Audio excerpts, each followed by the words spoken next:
네, 서동수의 글로벌 마켓 리더 메리츠 정보증권 서동수 대리와 얘기를 나눠보도록 하겠습니다. 안녕하십니까? 예, 안녕하세요. 네, 반갑습니다. 자, 오늘 서동수 대리가 준비한 이슈들 어떤 내용들인지 확인을 먼저 해보도록 하죠. 네, AIIB 아시아 인프라 투자은행에 대해서 좀 얘기를 나눠보도록 하겠습니다. 네. 이 소식에 주목을 하셨습니다. 일단은 지난주에 들려왔던 소식인데 호주가 중국 주도의 아시아 인프라 투자은행에 대해서 좀 참여하는 문제를 검토하고 있다. 이런 소식이 전해졌어요. 어떻게 좀 점검을 해보면 좋을까요? 뭐 호주가 이번 주에 사실 이제 AIIB는 뭐 에이시안 인프라스트럭처 뭐 인베스트먼트 뱅크 이렇게 돼서요. 중국을 주도로 해가지고 이제 아시아 그 인프라스트럭처 투자은행 말 그대로 아시아에서 인프라스트럭처에 투자를 하는 은행이다. 근데 중국 주도로 이루어진다는 점이 이제 뭐 아시아 디벨롭먼트 뱅크라고 해가지고 ADB 아니면 월드뱅크라고 WB 월드뱅크 미국이라든가 일본 지금 경제의 기득권을 가지고 있는 이런 쪽에 대항하기 위해서 중국이 이제 만든 새로운 포맷이라고 금융 포맷이라고 보면 되는데요. 여기서 이제 호주가 이제 가입을 이제 이번 주 내로 결정을 하겠다. 그리고 영국 같은 경우도 굉장히 적극적으로 한번 검토를 하고 지금 뭐 가입을 지금 뭐 한번 생각을 해보고 있고 한번 실질적으로 또 지금 가입을 요청을 한 것으로 지금 보여지고 있거든요. 예. 네. 그런데 지금 뭐 영국도 얘기를 해주셨지만 호주, 영국 이런 문제들을 점검하고 있는데 미국과 일본 쪽에서는 이 부분을 굉장히 좀 견제한다 이런 얘기들도 많이 나오고 있거든요. 외신들 반응 좀 어떨까요? 일단 로이터에서는 이제 뭐 중국을 주축으로 하고 있는 AIIB가 이제 일본이라든가 이제 미국 경제에 이제 대항을 이제 전면적으로 이제 선포를 했다라는 쪽으로 이렇게 한번 얘기를 하고 있고요. 사실 이런 부분들이 결과적으로 AIIB는 위안화 국제 신인도를 좀 제고를 하면서 위안화 결제를 더 끌어올리겠다. 달러의 위상까지 쫓아가겠다라는 이제 중국의 야심이라고 보시면 될 것 같습니다. 보시면은 가입 국가가 뭐 방글라데시, 브루나이, 캄보디아, 뭐 중국은 당연히 들어가요. 쿠웨이트, 라오스, 말레이시아, 몽고, 네팔, 오만, 파키스탄, 필리핀, 카타르, 싱가포르, 스리랑카, 태국, 뭐 우즈벡, 베트남 이런데 약간 어떻게 보면은 좀 디벨로핑 컨트리다. 디벨롭트 컨트리가 아니라 디벨로핑 컨트리. 지금 개발도상국들 그리고 여기에서 이 국가들을 보게 되면은 우리가 중국의 1대1로 전략, 신실크로드와 굉장히 깊은 관계를 가지고 있다라는 이제 국가 구성을 보시면은 이렇게 좀 아실 수가 있을 것 같은데요. 네. 사실 어떻게 보면 이제 니네들끼리 중국 애들이 비주류 국가들하고 아시아에서 편먹고 뭐 한다고 한들 얼마나 이게 무슨 일본이라든가 미국의 그 경제 패권을 기득권을 이겨낼 수 있겠느냐라는 뭐 이제 뭐 억측들이 많았었는데 최근 들어서 위안화 결제 비율도 전 세계 통화에서 5위까지 올라 있는 상태고 영국이 AIB를 좀 지위를 인정을 한다라는 측면에서 상당히 좀 미국에서 굉장히 과민 반응을 일으켰습니다. 백악관에서 성명을 내면서 미국하고 일본, 우리는 월드뱅크랑 ADB로 지금 잘하고 있는데 지금 중국이 이끄는 이런 금융 시스템 그리고 이런 것들이 뭐 기준이라든가 스탠다드라든가 무슨 여러 가지 여건들을 뭐 신용할 수 없다. 이런 식으로 성명을 내면서 굉장히 이례적으로 그리고 맹방인 영국에게 니네들이 어떻게 그럴 수가 있느냐. 예, 이런 식으로 좀 얘기를 했었고요. 네. CNN 머니에서도 유나이티드 킹덤이 이제 영국이 AIIB가 가입이 성사가 될 경우에는 서방 세계 첫 메이저 국가 가입 사례가 될 것이다. 이렇게 되면 영국이 들어간다고 한다면 1대1로 전략을 잘 생각을 해보시면 우리 동유럽까지도 이렇게 연결이 돼 있고요. 뭐 아프리카까지도 이런 쪽으로도 굉장히 큰 파장을 일으킬 것이다. 최근 들어서 7천억을 내면서 중국에서 우리나라한테 비상임 국가로 들어와라. 7천억을 내라.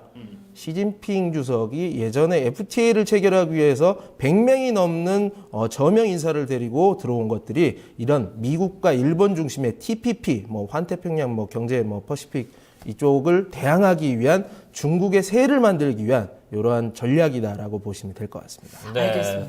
그래요. 전체적으로 지금 어쨌든 뭐 영국이 가입을 하게 되면은 유럽 국가들이 이렇게 좀 가입을 하게 되는 셈인데 그러다 보면 아까 좀 1대1로 전략의 어떤 중간에 이제 교두보가 될 수 있는 그런 상황이 될 수도 있고 어쨌든 뭐 미국 입장에서는 자꾸 좀 어떻게 중국에 좀 흠집을 내려고 하는데 이런 서방 세계에서 가입을 한다면은 이런 부분에 대해서 좀 위기감을 느끼지 않을까 이런 부분이 있습니다. 자, 그러면 어쨌든 이 AIIB의 어떤 파급력 앞으로 좀 우리가 어떻게 좀 봐야 될까요? 일단 뭐 전 세계 최고 경제로 가고 있는 중국의 큰 그림에 맞춰가는 한 걸음이라고 다시 한번 말씀을 드리면 될 것 같고요. 네. 위안화 결제 시장이 5위까지 올라가고 그 다음에 더 높은 곳으로 업사이드를 통해서 올라가기 위해서는 AIIB를 통해서 1대1로 전략들과 맞닿아 있는 26개국에게다 인프라를 투자를 해주고 뭐 이런 것들로 통해서 중국과의 관계가 제고가 되고 결국에는 위안화 결제 시스템을 구축을 하려는 중국의 이제 야심이다라고 보시면 될 것 같습니다. 그래서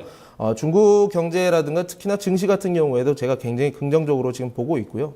뭐 간단하게 뭐 이제 타이거 합성 차이나라든가 뭐 코덱스 뭐 중국 본토 같은 경우 제가 좀 말씀을 드리면 타이거 합성 차이나 A 레버리지 같은 경우는 우리가 조정이 거의 끝나고 전고점까지 지금 올라가 있는 상태입니다.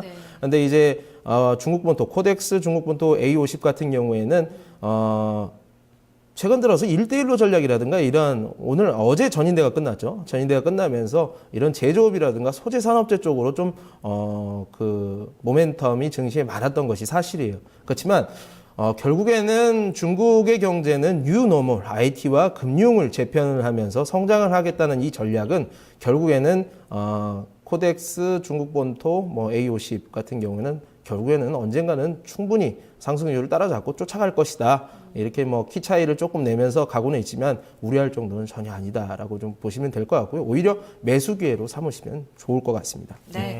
서동수 대리가 연초에 점검을 해드렸던 이 1대1로 전략이 중국 증시에 굉장히 호재다라고 얘기를 해주셨었는데 이 같은 이슈가 계속적으로 좀 점검이 되는 걸 보면 계속해서 좀 모멘텀으로 작용할 수 있는 가능성이 좀 더 지속되지 않을까 이런 생각을 해보게 됩니다. 네. 관련 지수 본토 지수에 대한 투자 점검을 다시 한번 해보시면서 첫 번째 이슈 마무리 짓도록 하고요. 다음 이슈 넘어가겠습니다. 네, 두 번째 이슈는 달러 강세 종착점에 대해서 좀 얘기를 나눠보도록 하겠습니다. 네, 좀 뭐 연일 계속 뭐 달러와의 가치가 지금 상당히 좀 높아지고 있고요. 그러다가 반대로 이제 유로화는 좀 약세. 이러다 보니까 이제 유로와 달러가 지금 1대1의 비율까지 좀 가는 이런 상황들이 좀 벌어지고 있는데 어떻습니까? 지금 이런 부분에서 어쨌든 뭐 미국 경제가 지금 타격을 상당히 많이 입고 있는 이런 상황이에요. 네, 뭐 미국에서 지금 부담감을 많이 느끼고 있는데요. 사실 뭐 지난주에도 제가 몇 번이나 뭐 달러 관련된 이야기는 말씀을 드렸습니다만 이번 주에 FOMC, 이번 주 목요일 날 이제 FOMC가 이제 시작이 되는데 이런 것들이 진짜 변곡점으로 지금 작용을 할 수가 있다. 그리고 진짜 투자 기회를 삼는 데는 적절한 타이밍이다라는 것을 말씀드리기 위해서 제가 오늘 좀 말씀을 드리려고 합니다. 네, 이번이 옐런 의장이 이제 나온 주재년으로 하고서는 이제 첫 번째 1년을 맞이한 FOMC 회의라고 해서 더욱더 의미가 있다 이런 얘기들을 많이 하거든요. 여기서 어떤 새로운 신호를 얻을 수 있을지 변곡점으로서 어떤 쪽으로 좀 무게중심을 싣고 가볼까요? 뭐 일단 블룸버그에서 일단 얘기를 하면 금리 상승 기대감으로 인해서 이제 달러 강세가 계속되고 달러 인덱스 계속 강해지고 S&P 500 기업들의 이익 밸류가 계속 지금 낮아지는 모습들을 보여주면서 지난 전주에 S&P 500 지수가 0.9%가 떨어졌다. 그러면서 달러 인덱스 아까 말씀드린 10년간 거의 최고치까지 올라와 있는 상황이고 유가 같은 경우도 지난주 뭐 아까 제가 보니까 한 뭐 10% 가까이 떨어졌다 이렇게 얘기를 했었는데 어쨌든 1분기 실적이 미국 기업들의 실적들이 안 좋아진다라는 것을 한번 좀 예단을 해볼 수 있는 지금 상황들이 아닌가. 그래서 과연 달러가 앞으로 얼마나 더 강해질 수 있고 언제까지 강해질 수 있을까? 뭐 사례를 참고할 만한 것은 없을까 이런 생각이 좀 많이 들더라고요. 네. 일단 달러 강세 종착점은이라는 이슈 제목을 가지고 오셨는데 말씀하셨다시피 달러 인덱스가 지금 100포인트를 넘어선 게 12년 만에 최고치거든요. 그렇죠. 예. 이런 부분에 있어서는 앞으로의 방향성 좀 예단하기가 좀 어렵지 않을까 싶습니다. 예, 맞습니다. 사실 달러 강세는 어느 정도 이제 기정사실화돼 있고 공식처럼 받아들여지고 있는 것이 사실인데 너무 이제 상승세가 가파르고 빠르다 보니까 어느 정도 여기에서는 좀 둔화될 수 있는 조짐들 그리고 우리가 FOMC 그 일정을 보게 되면 여기에서 우리가 투자 포인트를 지금 얻을 수 있는 부분들이 있거든요. 예, 그래서 이런 부분에서 한번 체크를 해봐야 된다. 네. 그래요. 자, FOMC를 통해서 어떤 이 공포감이 좀 해소될 수 있을지 이런 부분에 대해서도 좀 우리가 좀 잘 좀 체크를 해봐야 될 것 같습니다. 자, 어떻습니까? 좀 전체적으로 지금 달러 집중 되고 있던 자금들이 결국 이제 좀 이렇게 분산이 될 거라는 이런 생각은 드는데, 자, 그렇다면 이제 앞으로의 좀 흐름이 좀 어떻게 갈지요? 사실 이번에 이제 금리 인상 공포감 자체가 FOMC를 통해 가지고 어느 정도 해소가 될 것이다라고 저는 보고 있습니다. 네. 어떻게 보면 이제 악재가 이제 소멸이 되는 이제 변곡점이 될 것이라 보고 있는데요. 달러 강세 둔화가 자연스럽게 이뤄지고 또 유가 하락의 둔화 그리고 미국 유예 통화 가치의 하락의 둔화가 어느 정도 단기적으로 이뤄지지 않겠느냐. 중장기적으로는 달러 강세는 맞기는 맞는데 우리가 만약에 여기서 많이 빠졌던 자산들이 반등을 한다고 한다면 기술적 반등이라고 하더라도 우리가 투자 기회로 분명히 삼아야 되는 부분이들이다 이렇게 보고 있습니다. 네. 그럼 과거에 어떻게 움직였느냐? 그림을 한번 보시죠. 네. 이제 7대 메이저 통화 대비해서 달러 인덱스가 지난 뭐 한 10년, 20년 동안 어떻게 움직였냐 보면은 최근 들어서 이 상단을 지금 뚫고 올라가는 모습들을 보여주고 있습니다. 85년도에는 18.5%가 달러 인덱스가 일방적으로 올랐었고요. 그리고 2009년도에는 19.4%가 넘었는데 우리 지금 올해 같은 경우는 벌써 지금 3개월밖에 되지 않았는데 21%나 상승을 했다라는 점을 보면 여기에서 얼마나 더 빠르게 크게 더 많이 뚫고 올라갈 수 있을 것인가는 분명히 여기에서는 우리가 한번 떨어질 때가 됐구나. 이게 떨어지게 되면 수혜가 어디냐? 달러로 몰렸던 자산들이 자연적으로 많이 빠졌던 자산들로 다시 단기적으로 이동하는 모습들을 보여줄 수가 있다. 이머징 마켓이라든가 유로 아니면 이제 일본 이런 쪽으로 자금이 빠질 수 있기 때문에 이런 부분에서 우리가 한번 타이밍을 가져보면 한국 시장에 대해서 매수 관점으로 좀 돌아봐도 되겠다라고 정리를 해드리겠습니다. 네. 자, 전체적으로 좀 달러의 어떤 강세들이 여기서 이제 어쨌든 브레이크가 좀 걸릴 때는 이제 거의 됐다.